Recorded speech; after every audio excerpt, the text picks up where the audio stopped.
Welcome. I am one of your hosts, Tim. I'm Shawna. Who's next? Me? Matt? That's me. As always goes last, so if I go second, you go next. Well, I already went, so Shawna, who are you?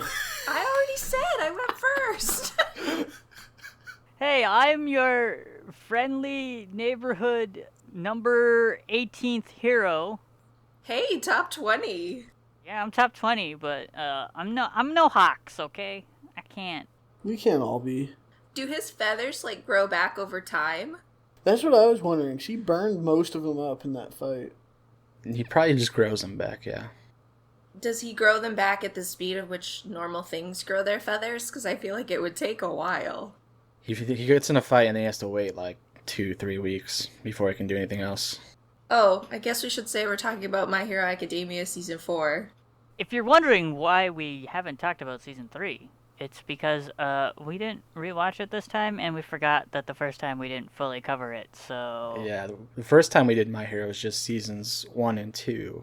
And I think we might have touched on 3, but I think I remember loving it, and I think I gave it a 9. Definitely a good season. I think I've given all the seasons 8.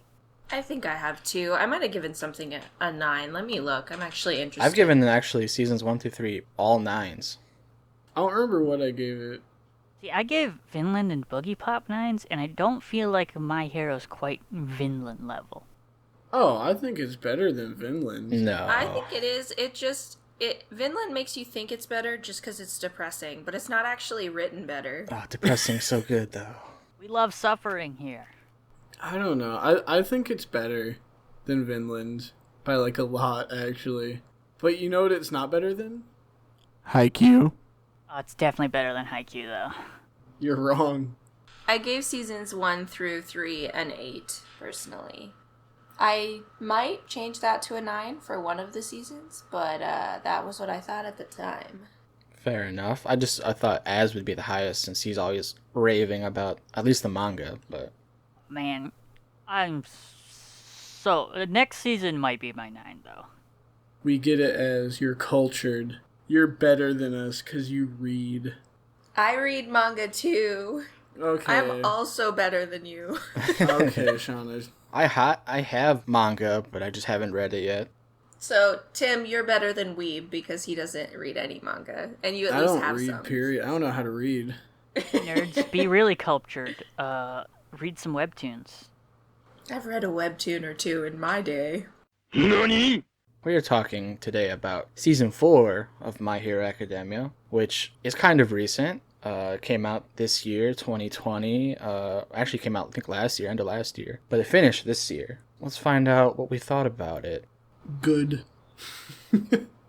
Well, I went into it having heard that there was a lot of filler in areas, and then I'd also heard that, nah, that's not true, it's fun. So I went in just sort of thinking okay, so it's lighter stuff, whatever. So I was pleased that it didn't feel super fillery. There is some filler, and I would say that it sort of doesn't hit quite as hard as some areas of the last season because we're spending a lot more time with other characters, but that's really cool because I like a lot that we learn about them. But, yeah, I'd say it was good. I don't think it's the best season of all of My Hero. Yeah, I think I felt similarly. I thought it was good, not great, not as good as some of the previous ones. Definitely, looking back at Season 3, not as good as Season 3. And I had high hopes going into this season because Az, the manga reader, was hyping it up so much, and he's like, oh, I can't wait for you guys to watch and find out all the stuff that I already know. And then I just started watching it week to week. I'm like, man, I'm waiting, but it's just not hitting it. It had a strong start and a strong finish, but I think the middles of the show suffered. The reason I like this so much is because we get a lot of the other characters' perspectives. I really liked learning and spending more time with Mirio and with the Red Riot character and just a few of them and really getting into them. That was cool. Yeah, and the chick with the earplug ears, what's her name? Jiro? Yeah, she had a really cool arc this season too. I think that in general, I enjoyed all of those things and I liked those things, but because they're not the main characters that we've already been invested in their ultimate journey, it kind of is like, cool, this is cool, but it's not like amazing. And I think I realized that because when I'm watching it, I was like, okay, I'll watch the next one. It wasn't like I need to watch the next one. Like, I need to see what happens. Whereas in past seasons, I felt like I just wanted to keep watching. Without getting into spoilers, I felt like Deku really took a step back, which allowed for those supporting characters to kind of get a little bit more screen time and learn about them. But I think after this season, it cemented the fact that I just do not like Deku at all. Wait, what? I'm actually of the opinion that Deku is not the best character in general. I've heard this opinion, and I genuinely don't get it. You like Deku? You really like him? I love Deku, and I've heard so many people say that they hate him. I don't get it. I don't understand what's not to like about him. Deku doesn't change enough is my problem. But, His development is very slow, but it's very impressive. In season 4, it's not impressive.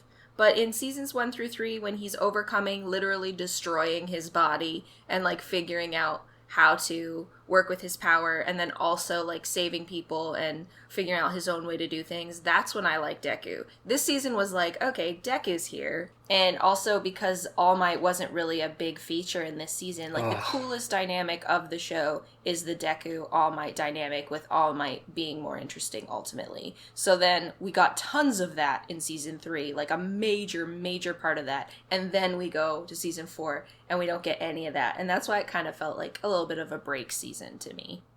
I just don't understand how you can not like Deku just because he doesn't change. We'll get into like, it I think more that's- in the spoilers, because we can't really say anything specific going into this season about him.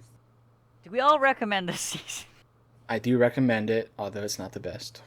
But I feel like in anything long-running shonen, you're going to have, like, peaks and valleys. Like, you're going to have the arcs that are amazing and they're the height of the show. And then you're going to have an arc that's like, that was fun. And I feel like season 4 is just the valley after an insane peak of season 3. You can't skip this. You can't skip this season. It has so many important setups that you need to know about. We get it as, you're better than us because you read words. Okay. Moving on to spoilers. The end of this... Well, we'll be in spoilers now. The end of the season sets up the entire next season. You talking about the end credits scene with Deku? Oh, I forgot about that. With the weird dream? Yeah, we're getting ahead of ourselves, I think. We need to give a summary of what happens in the show first. Let's go back. Sorry. Let's go back to the beginning. Shawna, do you have a synopsis for us? I mean, I wasn't prepared, but let me see here.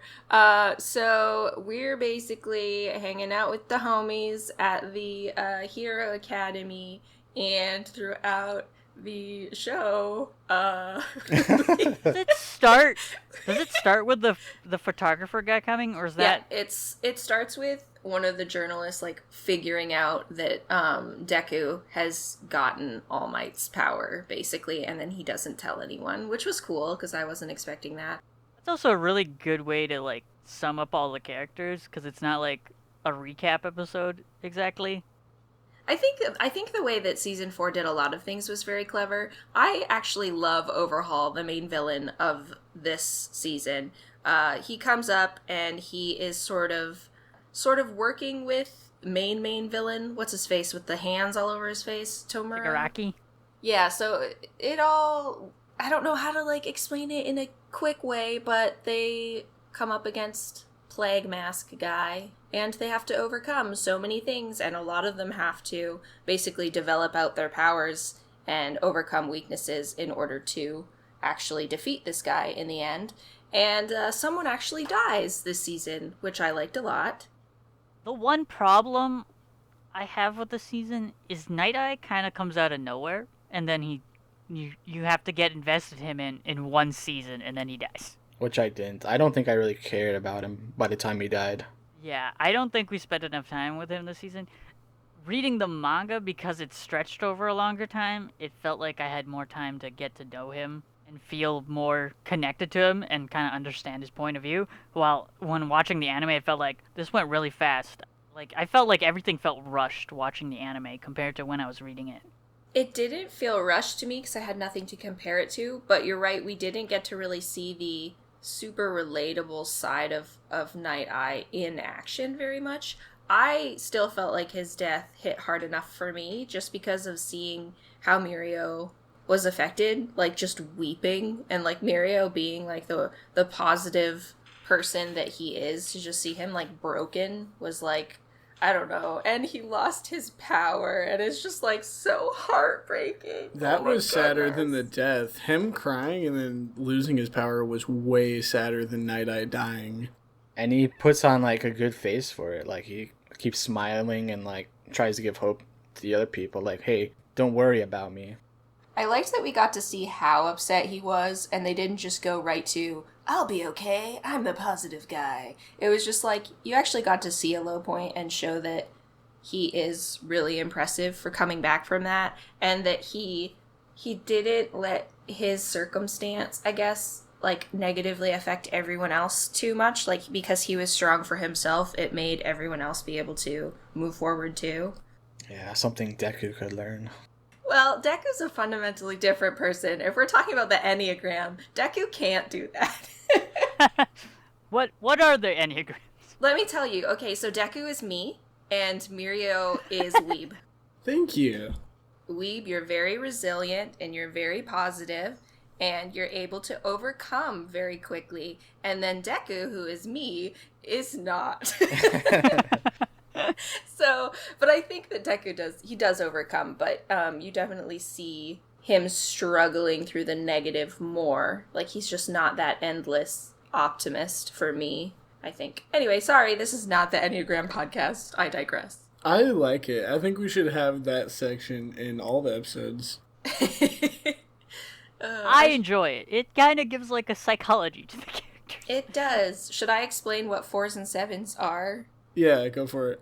Okay, so the 7s are, I'm not sure what their name is, but they're basically like the eternal optimists. They like flit around. They're friends with everybody. They're positive. To me, Mirio is a 7. I might be wrong. He could actually be a 3.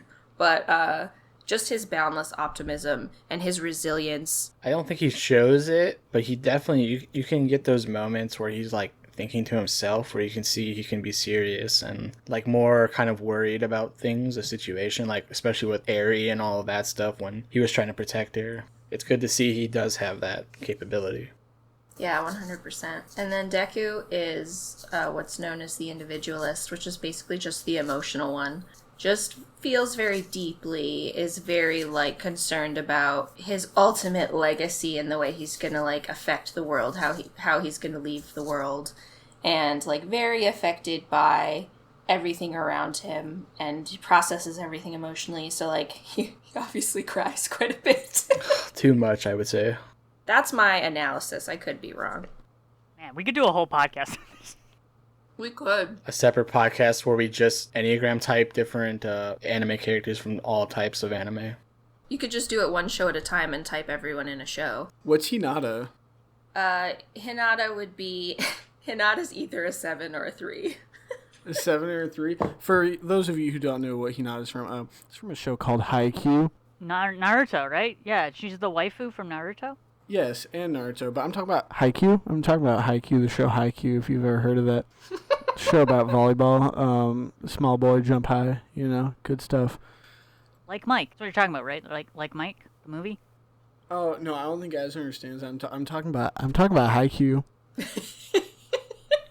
This episode is a mess. Did we even finish the synopsis, or would we just get interrupted by No, we just Enneagrams? started talking because I wasn't prepared. I didn't have a synopsis. Okay, so, Things we liked, things we didn't like. Let's go. Tim, you have, like, very strong opinions on this. You go first. Yeah. In terms of the best points of the show, I did really like the beginning of the show, and like how the whole trying to get Eri thing with the fight was really awesome. Like the animation, I think that was like trending on Twitter actually, because everyone was like, "Oh my god, this is so crazy." Is that when they're like, when they all storm the lair? Yeah, that was dope. And then I think overall, in terms of just the whole season, the best points, I did like the character stuff where we get to explore other characters. I would say the comedy is pretty good. That's pretty much it. Like, it's mostly the same. Like, the animation quality and all that's the same. Are we going to jump between positive and negative, or are we going to do all the positives first? Nah, jump between, I think. Okay, I have a negative thing that I actually think was positive in this show, but usually it's negative, and that's basically freaking Deku managing to change, like, the fate that Night Eye predicted by just believing. Wait, are you saying this is a negative or a positive? It's both. I think that it's a super weak trope to just have the character overcome something that is supposed to be set in stone just because they believe. Like, I hate that trope. I love that trope. What do you mean? Deku isn't the one who changes it. It's Aries' power, because she rewinds time. I thought that it, like, but him actually... Night Eye thinks it's Deku changing it by believing, but what actually happens is because Aries' power is rewinding time, she's the one who changes fate, because she basically rewinds what Night Eye sees. Yes, that's how it happens, but Deku, what I like is that Deku actually, he doesn't give up, and he believes that he can change it just by trying. And I think that it was really cool. It was cool how it was executed, because I hate that trope. I hate the trope of, we can change it because we believe, and then everything works out just because they believe. But it was like, he went in and he fought really hard, and he probably would have died if Eri didn't save him. But, like, he showed up, and he had to show up because he believed and because of an external factor. So it was a super nice blend of, like, practicality and that super optimistic, like, overcoming adversity working together. I hate it when it's just overcoming adversity alone, that it just then breaks all the rules of the story just because the main character believes. You know what? This kind of hurt my feelings because that's my favorite thing ever in the show. It's about execution, though, because it can be done well or it can be done really cheaply. Like, that's what I'm saying. I think this was done super well because I love to see someone overcoming adversity and, like, getting through something because of hard work and because of belief. But if you set up the entire world to be against them and you don't explain exactly how their belief did change it, it was just like, just accept that they believed and it changed. In this, I thought that the execution was super good, so I loved it. Because I was like, yes, this is practical, and Deku's awesome for not giving up, and it is like he just believed in himself and his friends, and it was just great. I loved it. Okay, so now I'm confused because you said you were going to say a negative. Yeah, that was like a best and worst thing at the same time. Yeah, it's a thing that's normally negative for me in shows, if it's not handled properly, that was actually a super positive thing for me. And I wasn't sure if it was going to go that way when I was watching it, but I really enjoyed how they were doing it. And I really think the writer is, I'm not sure of the mangaka's name. I used to know this. My brain is not working this morning.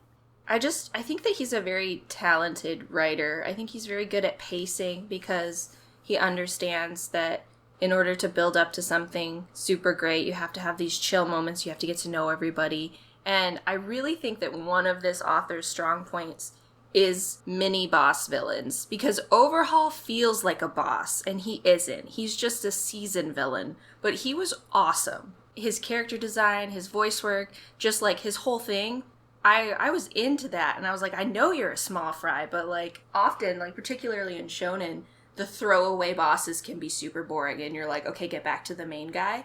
But I actually loved Overhaul. Like, did you guys like him enough to, like, not have time with, like, the main boss for a whole season?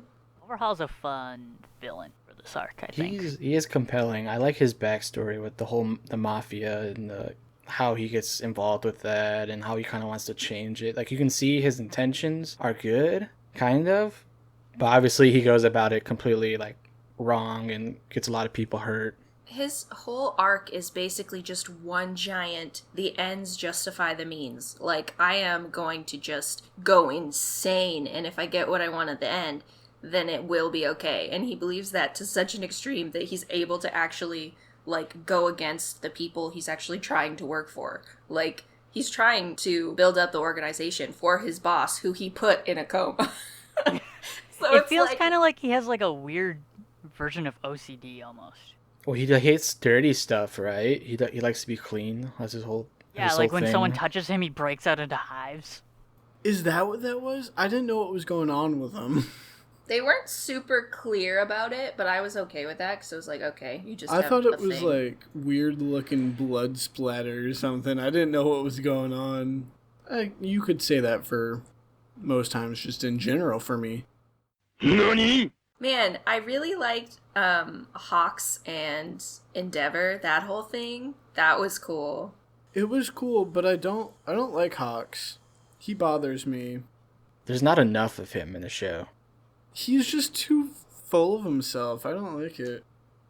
But it's nice to have someone different. Like, I don't want all the heroes to be selfless in the same way. That's boring to watch. Like, it's cool to see someone different. Same with Endeavor, how we've just been seeing how he's just a jerk for 3 seasons, and now we get to see him kind of overcome and do something. Like, that was cool.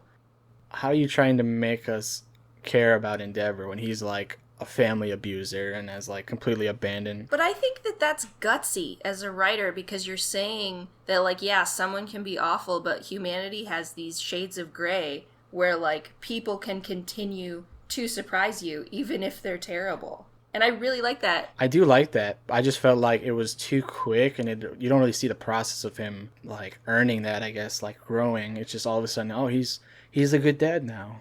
I don't think they were trying to make him a good dad. They were just saying, like, look, he actually cares about his job and, like, being a hero.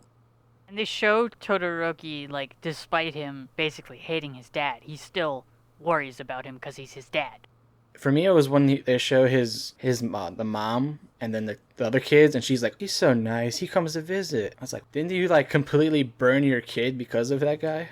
Yeah, I didn't love how that was, like, handled. Like, I understood what they were trying to get at with the mom being gracious, but it's like, I think it could have been handled a little bit better where the Mom's also mentally broken. Yeah, I took that as, like, he was manipulating them, because some people are, like, legitimately like that. You know, they just get manipulated to the point where they do like the person that abuses them, and it's, like, super messed up, and I thought that's kind of what they were going for. I'm here for it. Like, any gray character where you're not sure where they're gonna go, like whether it's gonna be like, are you ultimately going to turn into someone who can overcome, or are you just gonna like have a moment where you do something awesome and then you fall back again and you're awful. And I would honestly freaking love it if Endeavor like turned into a villain or something. That would be awesome. Dude. Or like if he continued and changed as a hero, that would be cool too. But it's just cool the possibilities that are there for a character like that. And I think that a lot of writers don't want to go there because they don't want it to be like, hey, I'm justifying like familial abuse. This is an okay person. But I don't know. I think he handled it pretty well, the author. I enjoyed watching it. I think that it would be super cool if he was a villain. I think that'd be awesome, but I don't think it would ever happen because, like, yeah, he's a terrible father and, like, a bad person, but he is a good hero. Though that's all he wants, right? Like, that's all he is concerned about. So it's like, if he became a villain, then it would have to be, like, a major shift in everything that he wants. Yeah, but I think you could probably, like, especially with the writers, they could pull off writing him as a villain, because I think maybe instead of being a hero, he wants more just to have a lot of power, because, like, he is not nice to his fans. Who was it? Wasn't there a kid that, like, doesn't like him? No, he likes him because he's rude to his fans. And then when he changes, he's like, that's not Endeavor. He shouldn't be nice to me. That was funny. It will be interesting to see, like, the aftermath, like, a little bit later of there continuing to be no All Might #1. Like, will Endeavor continue to try to kind of fill All Might's space, or will he go in an opposite direction when he realizes that he can't do that? I think he'll keep trying to. I don't think it's in his character to stop and just be like, oh, well, if there's no #1 and I am, then that's good enough. Shawna brought up one of the worst points for me of the show this season, the lack of All Might. I know. All Might was like one of the best parts of the show, like the whole show in general. Like his character and his relationship with Deku, and he took such a huge backseat after last season. Maybe he'll come to the forefront again. I really liked what they did with him sort of deciding, like, oh, maybe living is an option. Like, I liked that his opinion was changed. Because he sort of felt like, oh, I am gonna die soon, that's just how it is. And then Deku's like, no, I need you to live, like, even just for me, because I need help. And All Might being like, oh, okay. I don't know, I liked that. I did like his like almost now like mentor role with Endeavor. Like he's kind of giving him pointers on how to be the new number one. I thought that's going to be really interesting, especially going into the future. NANI?! Did everybody do the best and worst points of the show? I don't think we got Weebs or Az. You know what I liked? All of it, basically. The Like only what? bad part of it... Like what? I liked Togata a lot. I told Shawna, I think, he's tied now for my favorite character in the whole show between him and Deku. Surprised you don't love Kirishima. Kirishima's cool, but... I'm surprised Bakugo is not up there. His literal quirk is explosions, Weeb. You know that, right? This works in... You're right. He has a lot of explosions. This kind of works into why I don't understand why people don't like Deku, though. Because you said, like, he doesn't have enough development and he's not changed by, like, all the bad stuff that happens to him. But that's the thing. Whenever people are, like, changed by the bad stuff, they turn into Bakugo or Sasuke and they suck. I think it's great that all this bad stuff can happen to him. And he's still just like, whatever, I'm gonna keep doing me and be positive. Bakugo is just a good boy who just likes yelling and being angry. Yeah. Why does he gotta be so angry, though? Because that's who he is. He has a superiority complex. You're about to say he has a disorder. I think Bakugo is not as much of a bully as he used to be. He's kind of mellowing out. No, because he had that talk with All Might, and that's kind of what chilled him out at the end of Season 3 that we didn't review. But, It's so funny that him and Todoroki are just, like, separate for so long. Like, they're still behind for so many episodes, and they're just not included in what's going on. It's hilarious. Their exam that they had to take with the toddlers? yeah, that was funny. Oh, but the bad point of the show. There is one thing that really, really bothered me about the show. Not enough explosions? They never once played volleyball. That is a problem. There was no volleyball in the whole show. Unpopular opinion. I like Gentle Criminal. Oh! That's a legitimate bad point of the show. That's an actual bad point of the show. That arc sucked. That was No, bad. listen to me. After we had such a big, huge arc with, like, huge high stakes, having something small that didn't really matter, that was very Deku-focused, I think was really important. Counterpoint, his like motivations and like what he does is so inconsequential to like everything else that's happening, and the way Deku's a part of it, it's just like, no, don't want. Yeah, I agree with Tim. It's just... Not inconsequential, because the whole point Deku's worried about him is because if he shows up while they're on, like, super lockdown mode, they're gonna cancel the festival. And the whole point of the festival is he wants to see Aries smile because he still feels terrible about what happened. Why were they on super lockdown, as?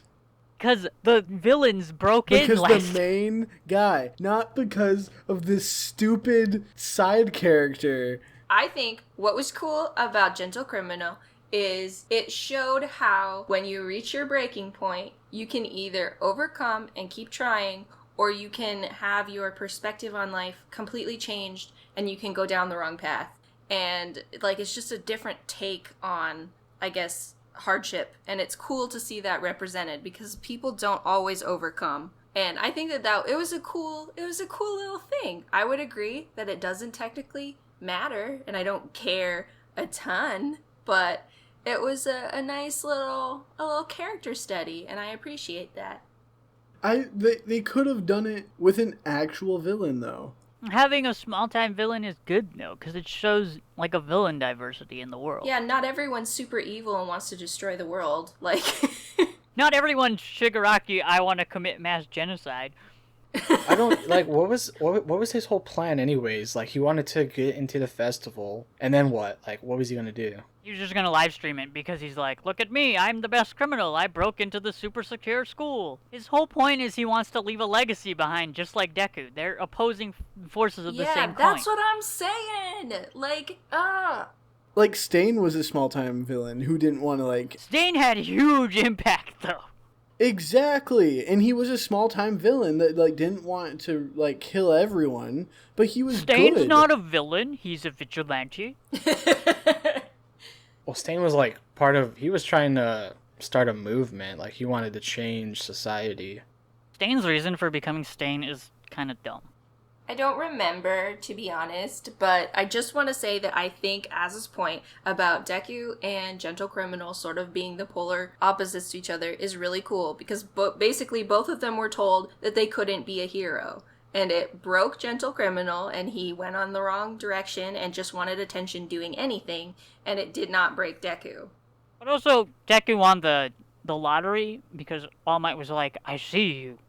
Yeah, he got lucky, and that just happens sometimes. So it's like, Deku, that could have happened to Deku. Like, he could have gone through, like, some sort of psychological trauma, and then all of his desire to be what he once wanted to be could have been twisted into something that wasn't really evil, but wasn't good. I wanted higher stakes, that's all. Like, I just think the idea of him just possibly ruining the festival and not seeing Aries smile, it's just like, I don't care. Like, Yeah, it's not really something that you care very much about. Okay, here's what I want to know. To all the Deku haters here. Nobody hates Deku here. it's verging on dislike and hate. Since you hate Deku, and Gentle Criminal's the polar opposite of Deku, and you still hate him, who do you not hate? No, I don't like Deku because he cries all the time and doesn't change at all. Like, he changes in the first 3 seasons, and you see the growth, but this season was awful for him. And he's just kind of, like, annoying. He gets the climax moment, but, like, he doesn't matter this season. Like, the small thing that happens with him and Gentle Criminal is, like, his development. I think that his biggest moment was when he decided that he just wasn't going to care that the future said that he was going to lose, basically. He just is like, I'm deciding that I can stand up to this, and that's not going to change just because somebody tells me that it's not going to work. In that moment, I think it's like, I'm deciding that I'm worthy to be a hero. That's a good moment because I can't really remember, but he can kind of have like a little bit of an inferiority complex sometimes. Oh, he definitely did. That was, like, a lot of the season was him dealing with the fact that he learned that Mirio is supposed to be the one who got all for one. Oh, yes, right. So that's why I really like that moment, because he's just like, I'm here, y'all. I'ma do it. And Tim's right, that's literally it, pretty much, for his development. But, like, that's actually a cool moment now that we're bringing that up. Like, I really like that. Like, not often do you get the main character feeling like they didn't deserve to be the main character. That's not a common shonen thing at all. And also, when you're watching it, you kind of agree. You're kind of like, maybe Mirio should have gotten it, and you shouldn't have. All Might messed up. Y'all know I love Deku, but Lemillion would be unstoppable if he got it. Even All Might agreed. No one could do anything to him. And he's just a better symbol in general. I think that that's really cool, though, because it shows the power of choice. Because All Might is like, no, I am choosing this kid because this kid is choosing what he's choosing. And then Deku proves that he deserves to be there by choosing to show up. And it's not just all about being the, like, chosen one and getting the powers. And I really like that because it's a nice balance of them both. The other thing is Night Eye points out that he sees why All Might and Deku are very similar. Both of them were quirkless. Both of them were like, I want to help change things. Yeah, but I feel like Mirio is actually probably more similar to All Might than Deku. He's more similar to the persona that All Might is. He's not similar to the person. I agree with that. I think that he's similar to whom All Might is publicly. But he's not really similar to who All Might is behind the scenes. I think that Deku's more similar. So that's kind of an interesting choice. It's like All Might is choosing someone like him who's like him in the shadows and not choosing someone who's like him in the light, which is really interesting. NANI?! Can I formally apologize to Weeb because I'm not saying that I hate the overcoming and working hard trope. You know I love that, Weeb. Oh, you gotta be careful. Be careful with what you say next. No, I love it. I just hate it when it's not written well, like when it's cheapened. It's always written well. No, it isn't. Every time. You know where it's written well? Here, and in Haikyuu, and in many other shows. But sometimes it's not written well, and it cheapens it. All right, I just want to point out one last thing that I liked and also didn't like. That last Endeavor fight. Loved it. Really cool. Although, can we please move on from the stupid Nomus? Right? The Nomus are so stupid. They keep coming back every time, and they always get beat, and they just keep making more of them, and it's like, they're not interesting. And they're just like, it's stronger now. And it's just like, ugh, come on. And it's like, I think that it's weird because the writers are so good at writing villains, and then they have these Nomus. They have so many interesting villains. Why do we keep making these monstrosities stop making stronger? Nomus. So you know, like in Power Rangers, where they have the little clay fighters, they're just like fodder minions. That's what a Nomu is. It's just a fodder minion. I know. Why do they keep... I just don't like them. Why are they so strong, though, then? Because they're a fodder minion. Yeah, but fodder is always weak. I think it's because when they have a hero that they just want to focus on the hero and not give any time to the villain, they just make it a super strong Nomu, like to move it along. It's not as fun to watch, but I understand why they do it. Like, they can't just stick a cool new villain and, like, fit in all the backstory and all the motivations within, like, the introduction in the main fight that they're having. Like, it's easier to just be like, it's a Nomu. You know what it is? Go fight it. Man, it's so hard not to talk about future stuff. The Nomus aren't going to end, basically. No, but they get better. Okay, we'll see. It can talk now, so it's got some sort of agency.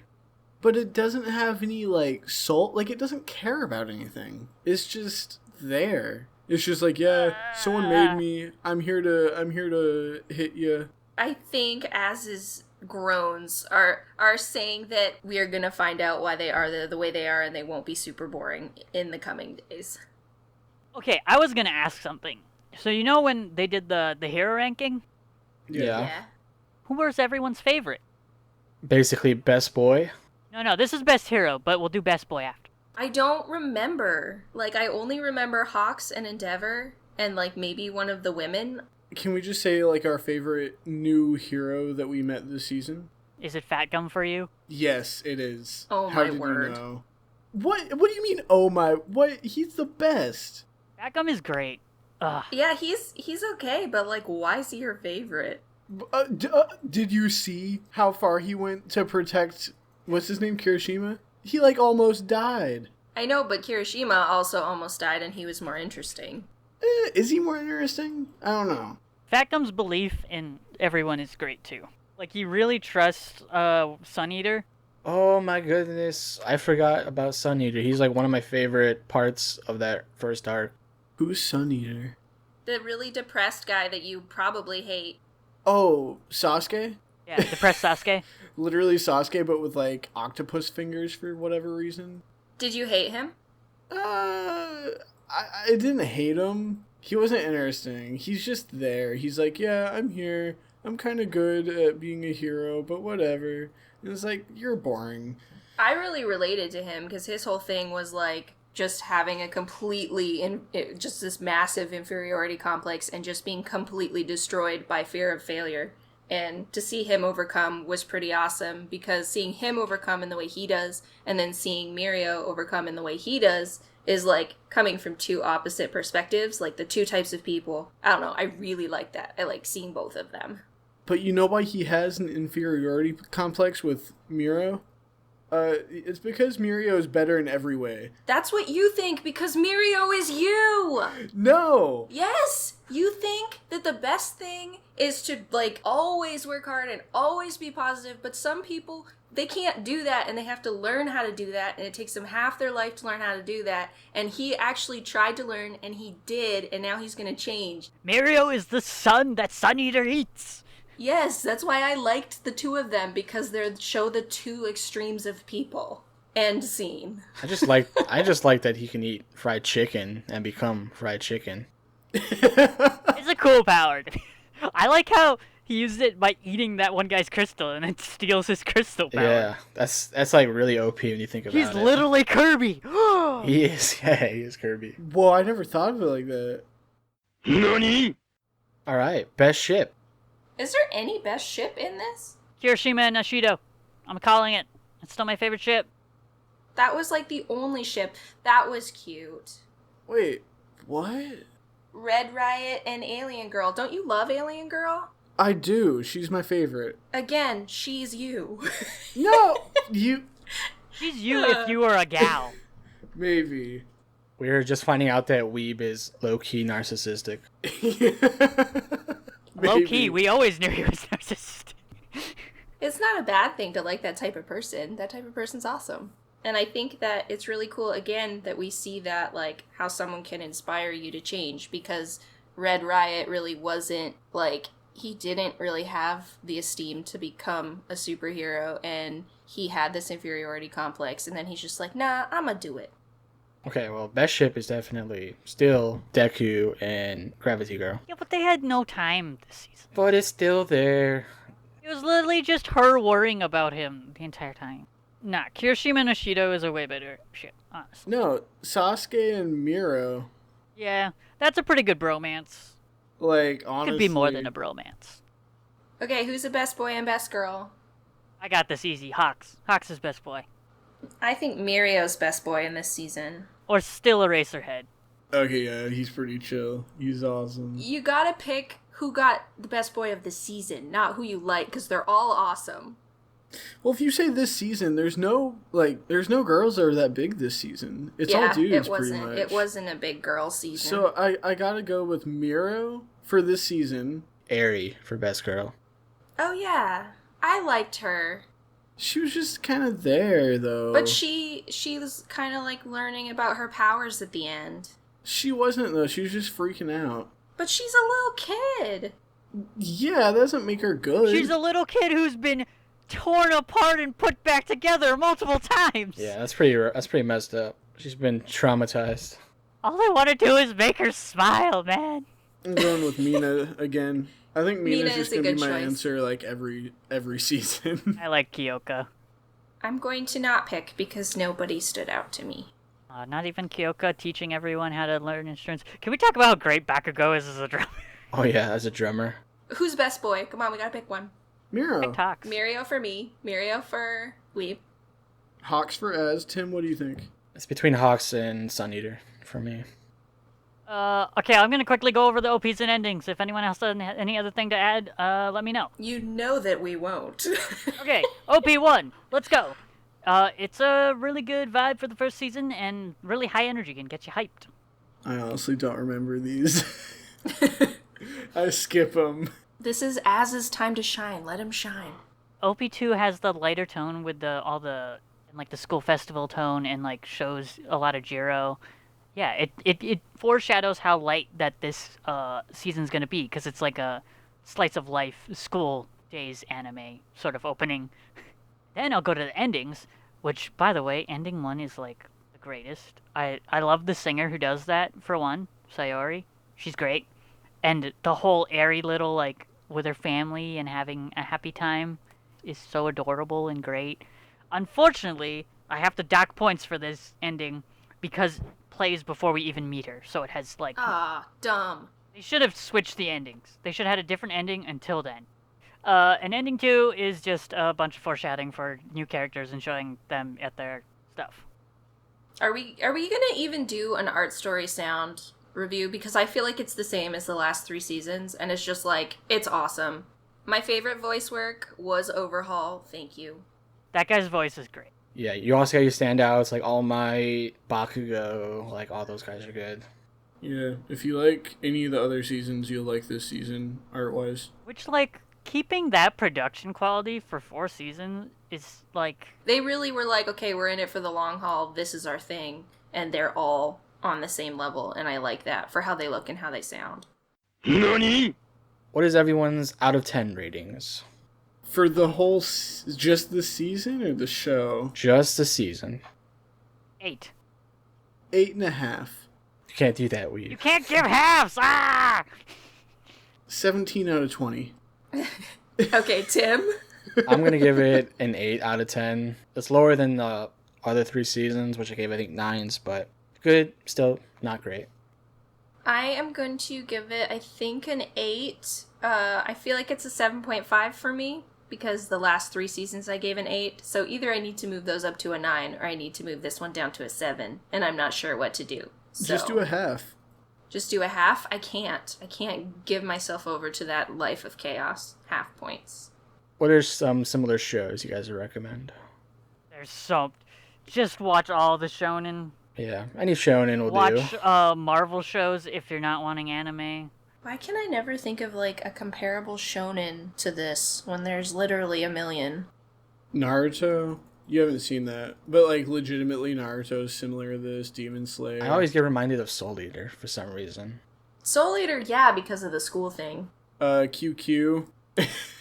Tim, do you have a word of the day? Oh, I actually do. It's Matsuri, which just means festival. Yeah. Perfect. Matsuri. You can contact us at theairweweeb@gmail.com. Sorry, no fail square joke this joke time. Yeah, okay. You can follow us on Twitter at theairweweeb. We're doing Tower of God. I'm so excited. It's so good. Get ready for my favorite thing. Goodbye, Hey, everybody. everyone. Thanks for listening. Bye. Goodbye. I'm gonna sing under the credits again. This is the song that runs over the credits.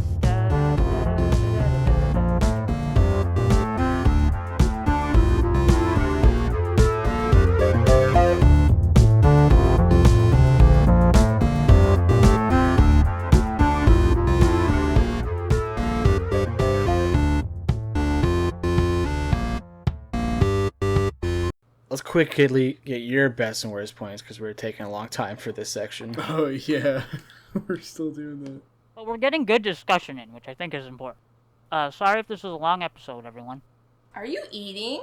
Maybe. You are eating, and you're supposed to tell us your best and worst points. Oh, I guess you already did talk a lot, though, so we've gotten your I best talked and so worst much, point. yeah. I thought I went over all mine already. What you munching on? Some like toast. Boring.